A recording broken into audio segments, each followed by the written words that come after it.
여러분이 살고 있는 세상은 이런 세상이라고 합니다. 무전유죄요, 유전무죄라고 합니다. 그리고 양국 강식의 세계 논리 가운데 우리가 살고 있습니다. 그래서 강한 자가 힘이 있고 강한 자가 모든 것을 이기는 그런 세계 가운데 살고 있습니다. 오늘 하나님 우리에게 이렇게 말씀하고 있습니다. 세상의 어두운 상황 가운데서도 하나님의 말씀을 들으라고, 그리고 하나님의 말씀, 하나님을 사랑하라는 것입니다. 그래서 오늘 이사야 말씀의 내용을 살펴보게 되면 죄를 지은 자는 강한 자나 약한 자나 부유한 자나 또 세상에 권력이 있는 자나 없는 자나 다 심판을 받게 돼 있다고 말씀합니다. 그러나 동일하게 또다시 누구든지 예수 그리스도를 통하면 다 어떤 죄든 용서를 받는 놀라운 축복의 은혜를 말씀하고 있습니다. 우리가 지난 시간 살아오는 시간 세상 가운데 부끄러움이 없는 사람 한 사람도 없을 것이고 약점이나 문제가 없는 사람도 또 죄악에서 스스로 의롭다는 사람도 한 사람도 없을 것입니다. 그래서 오늘 본문의 말씀을 보게 되면 우리의 약함과 우리의 부끄러움과 우리의 눈물을 십자가에 보혈로서 온전케 하시는 주님을 만나는 시간이 될 줄로 믿습니다. 오늘 말씀을 보게 되면 메시아의 탄생으로 예수님이 세상에 오심으로 말미암아 세상이 환하게 밝혀졌다고 말씀하고 있습니다. 오늘 그 주님을 우리 모두가 만나기를 축복합니다. 그러면 예수님을 만나면 무슨 일이 있을 것인가? 그와 함께 즐거워하게 될 것이고 그와 함께 기쁨을 얻게 될 것이라고 말씀합니다. 누구와 함께라고요?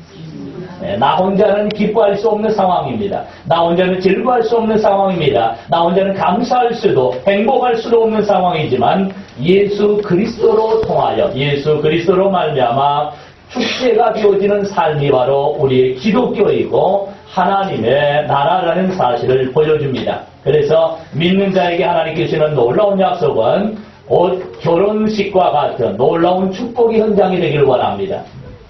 여러분 특별히 여자분들 더 그렇겠지만 결혼을 할 때 가장 예쁘고 행복한 시간이라고 합니다. 오늘 저와 여러분이 바로 그 기쁨과 즐거움을 모두가 소유하게 되시기를 주의 이름으로 축복합니다. 저희는 구원을 받고 죽음의 사람은 살아나게 되고 그리고 영원한 천국의 축제를 맛보고 누리는 바로 그 길이 오늘 본문의 말씀 주님의 음성을 듣는 귀한 길인 줄로 믿습니다. 오늘 하나님을 사랑하는 자라고 전제하고 있습니다. 또 하나님의 나라를 바라보며 아파할 줄 아는 사람 두 가지를 얘기하고 있지요. 첫째는 예루살렘을 사랑하는 자들아. 누구라고요? 예루살렘을 사랑하는 자. 너도 예루살렘 사랑하십니까? 예루살렘을 위해서 우리가 예루살렘을 사랑해야 되지요? 예루살렘은 이스라엘 나라에 있는 땅인데요.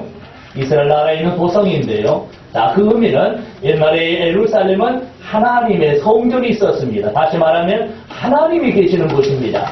하나님이 계신 곳을 바라보며 하나님을 향해서 사모하는 심령으로 그 전을 사랑하는 자들이라는 전제를 가지고 있습니다. 다시 말하면 오늘 무엇을 얘기하지요? 하나님은 그 이름을 예루살렘에 두셨습니까? 지금 어디에 두신 거지요?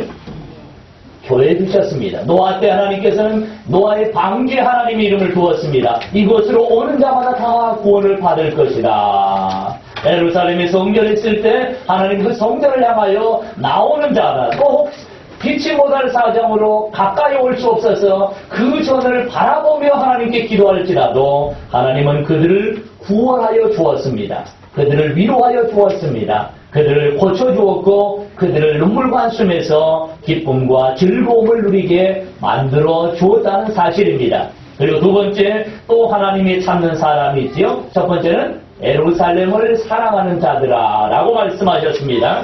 두 번째는 그 성읍을 위하여 슬퍼하는 자들아. 자, 첫째 예루살렘을 사랑하고 그 성의 연약함을 보고 그 성의 아픔을 보고 그 성의 문제를 보고 그 성의 눈물과 한숨을 바라보고 아파할 줄 아는 사람들에게 하나님께서 놀라운 은혜와 축복을 예비해 놓았다고 말씀합니다. 그 축복말은 이것입니다. 자, 11절에 보면 너희가 젖을 빠는 것 같이 그 위로의 품에서 뭐 하겠다고요? 만족함을 얻게 될 것이다. 지금 나는 만족할 수 없는데, 내 힘으로 그럴 수 없는데, 내 삶 현장을 그러지 못하지만 내가 예루살렘을 사랑하고 하나님의 전을 사랑하며 하나님을 사랑하여 하나님을 향해 나오게 되면 하나님께서는 그들에게 어머니 품에 안긴 어린아이같이, 여러분 가장 행복할 때 언제였습니까? 잘 모르시지요? 어른이 되면 잘 모른답니다. 어린아이 때는 가끔 이것을 손가락을 빠는 아이들이 있습니다. 내가 가장 행복하고 만족할 때는 바로 어머니 품에 안겨서 엄마 젖을 빨 때가 인생의 가장 행복한 시간이었다고 합니다. 어머니의 심장 소리를 듣고, 그리고 엄마 그 품에 따뜻한 온기를 느끼면서 그 팔로 안아주시는 보호감과 함께, 그리고 내 배가 만족하게 채워지는 이런 행복을 누리게 한다라고 말씀합니다. 여러분 행복하십니까? 저지 없는데 어떻게 행복합니까? 내 배가 부르지 않는데 어떻게 행복합니까? 내가 보호 아래 있지 않고 내가 외도털인 것처럼, 내가 정말 때로는 눈물 관순의 자리, 외롭고 슬프고 괴로운 자리인데 어떻게 내가 어머니 품에 있는 것처럼 진정한 행복과 진정한 맛을, 진정한 기쁨과 정말 평안을 누릴 수가 있겠습니까? 그런데 어떤 사람은 어른이 돼서 이 맛을 볼 수 있다고요?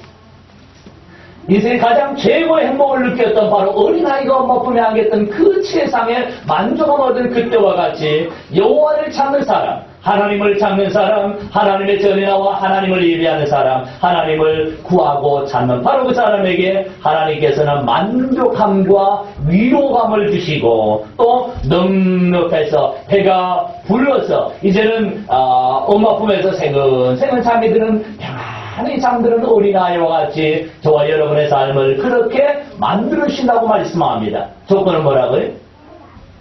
하나님을 사랑하는 사람, 하나님의 전이 있는 곳을 바라보며 하나님의 나라를 사모하며 하나님을 만나기를 사모하는 모든 자마다 그 품에 안겨온 것 같이 행복한 자가 될 것을 말씀하고 있습니다. 자, 엄마 품에서 젖을 먹고 있는 아이를 한번 우리 상상해 보시길 바랍니다. 아니, 상상하지 말고 그 시기를 여러분 한번 돌아가 보시면 어떨게요? 몸은 안 되지만 마음은 가능합니다. 내가 엄마의 품, 아니 엄마가 벌써 나이가 늙으셔서 주름살이 될 수도 있습니다. 이게 테이프를 조금만 돌려보면 어머니의 그 포동포동한 얼굴, 나를 낳을 때, 나를 젖먹일 때, 나를 키울 때 그 엄마는 이렇게 쭈글쭈글하지 않았는데, 생각하시면서 내가 어머니 품에 안기는 어린아이와 같은 그런 마음으로 오늘 하나님을 만나기를 축복합니다. 어머니의 품이라는 그 말에는 평화의 품이라고 합니다. 엄마의 젖, 하나님이 만들어주신 최고의 영양가 높은 식품입니다. 그러죠? 천연 말을 많이 하지만 요즘 천연 제품이 거의 없습니다. 다 인간의 어떤 색깔이라든지 맛이 가미되었고 다른 것이 불순물이 거기에 포함되었습니다. 여러분 미국에 몇 년 전부터 그런 바람이 일어났지. 한국 사람은 젖을 많이 안 먹이는데 약 3년간을 젖을 먹이는 운동들이 일어났습니다. 그래서 두 가지를 겸하기 위해서 이런 제품들이 나왔지요. 잘 모르시는가 봐요. 여러분 너무 거룩해서 너무 성경 보고 하니까. TV에 얼마 전부터 나왔잖아요. 몇 년 전부터. 어머니 젖을 먹이는데 앞에다 이렇게 구멍을 뚫어서 젖을 먹이는 어머니들의 모습. 보셨어요? 왜 이런 운동이 일어났는가? 그것은 바로 아이들이 가장 행복하고 가장 즐거우고 가장 만족할 때가 지금 과학적으로 의학적으로 조사해봤더니 엄마 품에 안겨있을 때라는 것입니다.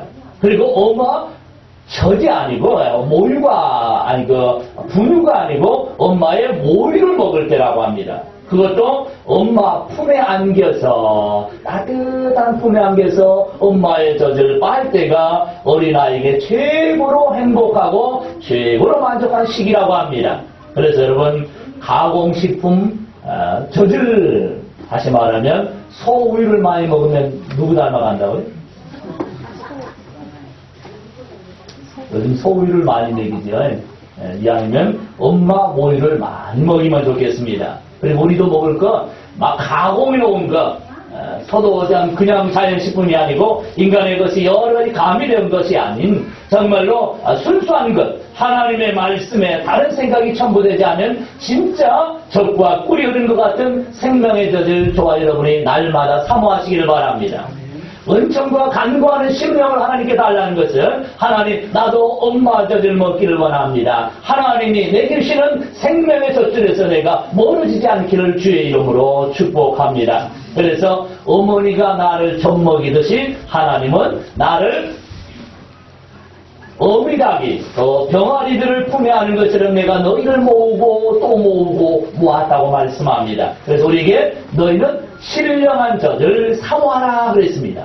이제는 어른돼가지고 뭔 것을 또 얘기한다요. 목사님 내가 나이가 이렇게 더 쭈글쭈글한데 무슨 엄마 젖을 먹는다요. 하나님은 눈에 보이는 육신의 젖이 아니고 신령한 젖, 영원한 생명을 얻게 하는 하나님의 말씀의 젖을 우리에게 많이 먹으라고 말씀합니다. 사람은 뭘 먹고 살아야 되냐고요? 하나님이 주시는 천연 모이를 먹고 살아야 한다는 것입니다. 오늘 저희는 세상 살아갈 때 오만 잡동사니 먹고 그걸 생각하고 품고 근심하고 염려하고 불안하고 초조한 삶을 살지 마시고 하나님 주시는 모이를 먹고 평안하게 새근새근 잠도 잘 자시고 또한 하나님 안에서 참된 기쁨을 맛보고 누리시기를 주의 이름으로 축복합니다. 그 천연젖은 뭐라고요? 신령한 젖, 하나님의 말씀이라는 것입니다. 그래서 하나님의 젖은 우리가 먹으면 뭐가 한다고요? 장래에 소망이 자라게 되고 꿈을 꾸게 되고 환상을 갖게 되고 그리고 절망과 좌절에서 위로와 산소망이 있어서 하나님 안에서 낙을 누리는 축복의 삶이 되게 만들어 주신다고 합니다. 오늘 우리는 지금 내가 어떤 자리에 있든 하나님의 나라, 하나님을 더 가까이 사모하는 심령 되시기를 예수님 이름으로 축복합니다. 자, 하나님께 갔더니 성경에 다윗은 이렇게 고백합니다. 시편 23편에 보면 여호와께 갔더니 그가 나를 어떻게 하셨다고요? 부족함이 없게 만들어 주었다. 할렐루야. 오늘부터 체험하기를 원합니다. 다윗이 아버지 또는 형제들 어떻게 보면 어머니까지도 그렇게 크게 보지 않았던 다윗이 하나님의 품에 안겼더니 하나님은 다윗의 부족함과 연약함, 문제들, 열등감 모든 부족함들을 채우시고 만족하게 하셔서 나중에는 부족함이 없다, 만족하다, 그리고 최고의 행복자로 최고의 권세자로 세워주었습니다. 그러므로 내 마음이 기쁘고 내 영광도 즐거워하며 내 육체도 어떻게 간다고요? 안전하게 거하게 만들어 주시더라 라고 고백합니다. 오늘 저와 여러분이 살아가는 세상은 약육강식입니다. 그래서 돈 있는 자는 죄가 없는 것처럼 여겨지고 돈 없는 사람은 죄인같이 여겨지는 그런 세대에 우리가 살고 있다는 것입니다. 그래서 오늘 하나님께 나아가는 다윗은 하나님을 만나고 나서부터 그는 나는 강한 자다. 내게 능력 주신 자서 내가 할 수 있다. 내가 여호와께 피할 것을 어떤 강한 자가 나를 넘어뜨리라 하느냐 하면서 다윗은 세상 가운데 가장 강한 자의 삶을 살았다는 것입니다. 오늘 문제 앞에서 장애물 앞에서 우리 저와 여러분이 강한 믿음의 승리자가 되시기를 축복합니다. 두 번째, 하나님을 찾고 하나님을 의지하고 하나님 앞에 때로는 눈물 뿌리며 하나님 앞에 나와서 부르짖고 때로는 오해에 통하는 모든 자들에게 하나님 뭘 주신다고요? 12절을 이렇게 말씀합니다. 내가 그에게 무엇을 주신다고요? 평강을 주신다. 그런데 여기서는 평강을 무엇같이요? 예, 강이 여러분 멈추는 거 보셨습니까? 위로부터 흘러내리는 강물은 멈추지 않습니다. 그래서 위로부터 하나님이 공부하는 강물이 계속 흘러나온다는 얘기입니다. 하나님이 강물같이 평강을 계속 허락해 주실 것을 말씀하고 있다는 사실입니다. 그래서 너희가 그 젖을 빨며 무슨 젖을 빨아요? 평강의 젖을 빱니다. 평강의 말씀, 위로의 말씀, 소망의 말씀, 그 젖을 내가 빨 것이고 어머니 품에 안는 것처럼 하나님의 말씀을 먹으면서 아멘, 아멘 하며 이 맛이 너무 달고 너무 달콤하고 그것을 먹을 때 내가 만족해지며 또 너희가 그 옆에 안기어서 그 무릎에서 이렇게 노르게 될 것이다. 할렐루야. 뭔 소리다요? 내가 뭐 어린아이요 이렇게 해서 쥐어먹고 노는 거예요. 그것을 지금 비유로 말씀하는 거죠. 어머니 품에 안겨서 이제는 엄마 젖을 먹었으니 이제 배도 부르고 하는 게 뭐예요? 하든지 쥐 쥐어먹고 놀든지 하여튼 발을 움직이며 손가락을 움직이며 노는 어린아이같이 하나님의 품에 안겨서 그런 행복과 만족함을 느끼는 복된 삶을 살게 만들어준다고 말씀합니다. 그래서 여기서 주시는 평강은 하나님이 주시는 그 평강은 그의 품에서만 찾아볼 수 있는 샬롬을 의미합니다. 그래서 유대인들은 날마다 이렇게 인사합니다. 가끔 문자 보낼 때 두 번 인사를 쓰지요. 어떤 때는 샬롬 하고 물음표를 보냈습니다. 뭔 말인지 아시는가 모르겠습니다. 때로는 샬롬, 그 말은 뭐지? 평강하십니까? 평화하십니까? 행복합니까? 그 말입니다. 그리고 행복하세요라는 얘기입니다. 오늘 샬롬 하십니까? 샬롬 하시기를 바랍니다. 그래서 옛날 우리나라에는 뭐라고 인사했지? 안녕히 주무셨어요. 신지 드셨어요. 그러잖아요. 그 인사와 똑같습니다. 하나님이 주시는 평강이 당신에게 있습니까? 그리고 마지막 또 인사할 때도 샬롬 하는 것은 하나님이 주시는 평강이 당신에게 계속 있기를 원합니다. 라는 얘기입니다. 오늘 그 일에 하나님의 샬롬이 있기를 원합니다. 하나님의 주시는 은혜가 여러분 중심에 우리 마음속에 평강으로 넘쳐나기를 축복합니다. 미국 사람들은 이 피스라는 말인데 영어로 하는 건데 나치너 팍스에서 오는 말인데요. 팍스는 누가 가져다주는 평화가 아니라 쟁취하는 것이라고 했습니다. 지금도 그랬지요? 천국은 저절로 생기는 게 아니고 침노하는 자의 것이라고 그랬습니다. 엄마가 아무리 저질 가있어 어린아이가 입에 딱 물러주는데 나는 죽어도 안 물고 죽습니다. 그렇죠? 평화는 하나님이 공급해 주려고 그랬습니다. 그런데 그 평화의 강물을 내가 마셔야 되는데, 내가 그 강물을 빨아먹어야 되는데, 내가 그 품에 안겨야 되는데, 그 품에 나가지 않으면 그것을 취할 수 없고 누릴 수 없다는 것입니다. 그래서 구하라, 찾으라, 두드리라. 그리하면 구하는 자에게, 찾는 자에게, 두드리는 자에게 그대로 될 것이라고 말씀합니다. 또 한 가지 전제하고 있죠. 너희가 얻지 못하는 경우가 있다. 그것은 뭐하지 않기 때문이라고 그러지? 준다고 그러는데 달라고 요청하지 않기 때문에, 구하지 않기 때문에, 찾지 않기 때문이라고 말씀하고 있습니다.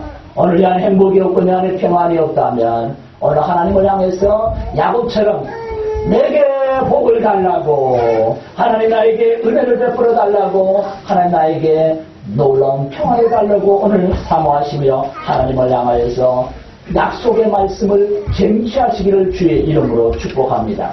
그리고 이 샬롬 같은 말입니다. 평화나 피스, 박스, 샬롬 같은 말이지만 특별히 샬롬은 하나님이 주시는 평화를 얘기합니다. 하나님이 주시는데 이제 내가 할 것은 뭐라고요? 그렇게 되기를 원합니다 하고 자기 백성이 말씀을 약속하신 그 말씀을 듣고 자기들에게 그렇게 이루어달라고 구하여야 할지니라. 엄마가 젖을 가지고 아이에게 주는데 이 아이가 그 젖을 빨기만 하면 그것은 내 것이 된다는 사실을 보여주고 있습니다. 그 예로 성경에 믿음의 사람들 이야기하죠. 못난 사람, 부족한 사람, 세상 가운데 정말 외톨이 같은 사람들, 그들이 바로 이 하나님 말씀의 저지를 먹고 그 말씀을 품고 그렇게 되기를 구하다가 하나님 앞에 세대마다 귀하게 쓰임받은 아름다운 모습을 보여주고 있습니다. 그 사람이 저와 여러분이 되기를 예수님 이름으로 축복합니다. 그래서 빌립보 4장에도 하나님이 주시는 평강을 얘기하고요. 평안을 너희에게 끼친다고 예수님도 요한복음 14장에 말씀하고 있습니다. 내가 너에게 평안을 끼치노라 그럴 때 하나님 내가 그 평안을 소유하기를 원합니다 하고 우리도 이 평안의 말씀을 받아들이시고 쟁취하시기를 축복합니다. 그래서 우리 찬양 가운데 내 영혼이 은총 입어 내 영혼의 평화가 넘쳐나면 주의 축복을 받습니다. 내 영혼의 평화가 넘쳐나는 것은 하나님이 공급해 주셨기 때문이라는 것입니다. 내가 주야로 하나님이 함께 하심으로 내 안에서 평화가 밖으로 흘러 넘친다라고 말씀합니다. 다시 말하면 내 영혼이 잘된 것 같이 봉사가 잘되고 강건한 복을 얻게 되었다라는 고백입니다. 이 고백이 저와 여러분의 고백이 되기를 축복합니다. 또 세상 살다 보니 수많은 걸림돌이 있었습니다. 아픔이 있습니다. 오죽하면 사람을 바르면 하나님 이렇게 말씀하십니다. 상한 갈대를 꺾지 않으시며 꺼져가는 심지를 끄지 아니하시기를 신료가 오셔서 구원자 예수님 오셔서 우리를 구원하기까지 절대로 우리를 외면하지 않겠다. 버리지 않겠다는 말씀입니다. 여러분 갈대가 왜 상하게 되지? 갈대 혼자 있으면 이게 안 부러진다고 합니다. 그런데 갈대가 상당히 많지만 얼굴이 막 뒤엉켜 있잖아요. 근데 거기다가 바람이 부니까 이가 할 때, 저가 할 때가 부딪혀가지고 상처가 나고 깨지고 부서집니다. 바로 사람 사이에서 수많은 갈등과 여러 가지 불협화음, 여러 가지 인간의 상처와 아픔들이 있지만 그 상처받은 곳에서 사람들은 상처받은 사람 멸시하고 무시합니다. 그래서 상처받으면 갈대가 꺾여지잖아요. 이렇게 꺾여진 갈대는 사람들은 아까 그 아버지 재산을 가지고 떠났던 둘째 아들 처음에는 잘 나가는데 꺾여진 갈대처럼 상처받은 갈대처럼 정말 꺾여져서 버림받아지는 그 상태일 때 아무도 알아주지 않았지만 하나님 뭐 하신다고요? 그럴지라도 아버지 품을 차였던 이 둘째 아들이 평화를 누리고 모든 것을 회복해 주셨던 것처럼 하나님께 나오면 모든 상처받은 것, 모든 고통에서 하나님 뭐 하신다고요? 위로해 주신다라고 말씀하고 있습니다. 저와 여러분이 그 위로가 저와 여러분 안에 또 여러분 삶의 자리에 넘쳐나기를 축복합니다. 13절 이렇게 말씀하지요. 어미가 자식을 위로함 같이 내가 너희를 위로할 것인지요. 너희가 예루살렘에서 뭘 받을 것이라고요? 어디에서요? 예루살렘, 바로 하나님의 집이 있는 것, 하나님의 성전에서. 저 여러분 세상 가서 이 사람 저 사람에 가서 내가 이렇게 못났다고 하나님 못났다 아니 하시는 상대 안 해줍니다. 내가 이렇게 부족하다고 너 진짜 부족하다 너희들 상대 안 해줍니다. 내가 이렇게 아픔이 있다고 그때는 거의 끄떡일지 모르지만 내 아픔 내 부족함들을 나중에 사람들은 소문을 내고 그것이 너희들에게 상처로 돌아오기도 합니다. 믿었는데 당신에게 그럴 수 있느냐고 때로는 사람 때문에 시험이 들기도 하고 사람으로 말미암아 또한 좌절과 난방을 줬기도 합니다. 그런데 하나님께 나오면 믿음의 주요 믿을 만한 분이라는 얘기입니다. 또 우리를 온전케 하시는 이 예수님을 바라보라고 말씀하셨습니다. 우리가 살아가면서 사람 자꾸 보지 말고 누구 보자고요? 또 나 자신은 너무 보지 마십시오. 나를 자꾸 들여다보면 보면 볼수록 왜 이렇게 못나고 왜 이렇게 부족하고 연약한지. 그러나 나를 온전케 하시는 예수님을 바라보고 내가 연약함을 고백할 때 내가 부족함을 말할 때 다 허용해 줄 수 있는 바로 그분을 향해서 나갈 때 우리는 진정한 위로를 받을 수 있다고 말씀합니다. 그래서 예루살렘을 사랑하고 예루살렘에 가서 그들 아픔과 함께 아파할 줄 알고 거기서 울 줄 알고 애통할 줄 아는 자는 복이 있다라고 말씀하고 있습니다. 그래서 어미가 자식을 위로함 같이 하나님은 어머니의 사랑으로 무제한적인 사랑으로 여러분 어머니는 강하되 여자는 어쩐다고요? 여자는 약한데 어머니는 강하다고 합니다.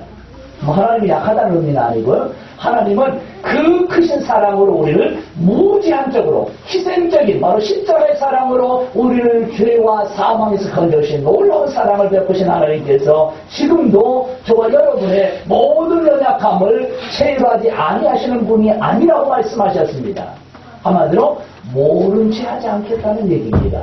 오늘 저와 여러분이 주님을 찾기를 원합니다. 오늘 날마다 예루살렘을 향하기를 축복합니다. 집에서도 성전을 향하시고 삶 현장에서도 하나님을 향하시고 성전에 와서도 하나님을 향하시고 우리의 삶의 현장에서도 하나님 말씀을 앞장서고 살아가는 모든 자들에게 하나님은 무제한적인 위로 내가 약하지만 하나님의 위로와 하나님의 놀라운 정말 산 소망이 넘치게 하심으로 오늘도 내일도 노래하는 자로 삼아주실 줄로 믿어 주의 이름으로 축복합니다. 그래서 위로의 하나님은 고린도전서 후서의 말씀 보게 되면 자비 아버지 모든 위로의 하나님 모든 환난 중에서 우리를 위로하사 그리스도로 말미암아 뭐가 하게 하신다고요? 위로가 너무 넘쳐버린답니다. 그냥 세상 사람에게 위로받으면 때는 비말을 할 때도 있습니다. 그런데 하나님은 우리가 문제를 말하고 아픔을 말하고 괴로움을 말하고 슬픔을 말할 때 하나님은 말로 하시는 게 아니고 그냥 우리를 향해서 그 위로함이 넘쳐나서 너무 위로가 된다는 것을 보여주고 있습니다. 오늘 위로되시기를 축복합니다. 근데 그 위로받으려면 뭐 하셔야 한다고요? 인자가 온 것은 섬김을 받으러 온 게 아니라 우리를 섬기러 왔다고 했습니다. 또 인자가 온 것은 건강한 자를 위해서 온 거 아니고 누구를 위해서 왔다고요? 예, 그렇습니다.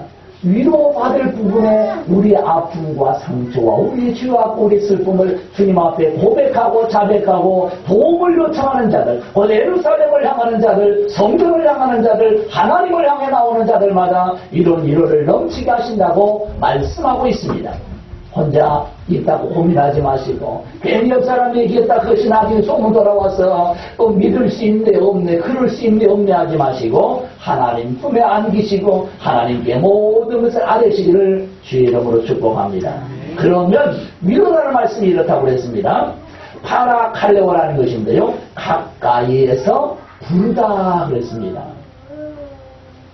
내가 위로받을 수 없는 바로 그 탕자 같은 자리에서 홀로 고민할 때 가장 가까이에서 나를 도와준다는 것이고요. 그래서 파라크레토스라는 말은 곧 보혜사라, 위로자라는 말인데요. 여기서 위로라는 낱말 자체는 파라칼레오라고 합니다. 가까이서 내가 너 도와줄게 하고 나를 부르신다는 겁니다.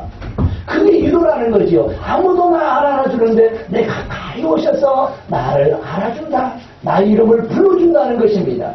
여러분 이름 불러주시기를 원합니다.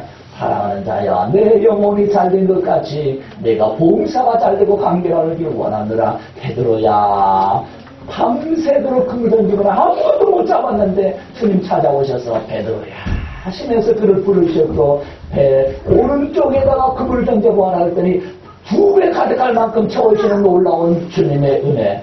이제 그 은혜 안에 저와 여러분이 함께 거하시기를 축복합니다.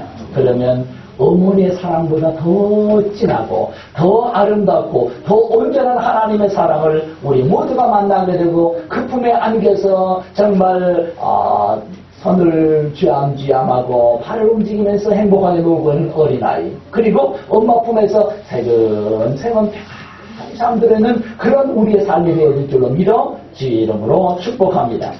결론의 말씀입니다. 예루살렘에서 하나님 우리를 위로받게 하신답니다.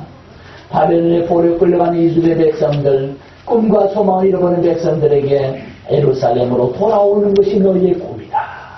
하나님께 돌아오는 게 너희의 소망이다. 하나님께 돌아오면, 하나님을 의지하면, 하나님을 바라보면 곧 예루살렘에는 성전이 있고 성전은 그들의 삶과 신앙의 중심이었는데 하나님의 성전을 떠나고 하나님을 멀리하자 그들은 실제로 모든 축복에서 멀어져버렸던 현장들이었습니다. 하나님 말씀하지요. 내게로 와라.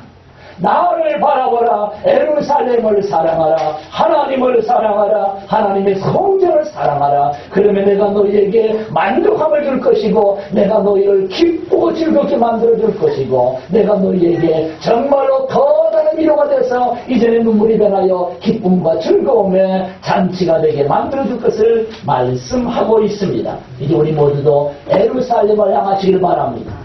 모든 생각을 하나님을 향하시길 바랍니다. 예루살렘은 지금 우리 하나님의 교회를 얘기하고 있습니다. 하나님이 계시는 곳, 문제 있으면 하나님을 향해 나오시길 바랍니다. 아픔 있으면 하나님을 향해 나오시길 바랍니다. 좋은 일 있을 때나 괴로운 일, 문제, 소망, 무엇을 시작하든 또 일을 진행하며 모든 것을 마무리할 때도 하나님으로 시작하고 하나님으로 진행하시고 하나님으로 마무리하시다가 영원에서부터 모든 삶의 자리까지 하나님의 놀라운 은총과 평강이 있기를 축복합니다. 그래서 사랑하는 성도 여러분, 하나님과 함께 뭐하라고요? 나 혼자 기뻐해봤자 그 기쁨 오래 못 갑니다. 나 혼자 스스로 때로는 사람 위로받아봤자 그 위로 오래 하지 못합니다. 나 혼자 만족해봤자 그것 아무리 세상 물질명의 권세 다 채워졌다 할지라도 그것 얼마 못 갑니다. 행복도 마찬가지고 기쁨도 마찬가지입니다. 그런데 하나님의 품에 나오면 하나님이 주는 만족이 강물 같은 하나님의 평강이라고 했습니다. 하나님이 채워주는 것은 영원한 만족, 내 속에서부터 삶의 모든 자리까지 하나님으로 참된 위로와 평강의 기쁨이 넘치게 하신답니다. 이 복이 저와 여러분의 삶에 넘쳐나기를 축복합니다. 이것을 이제는 뭐 하자고요? 나누어 주시기를 바랍니다. 기도하겠습니다.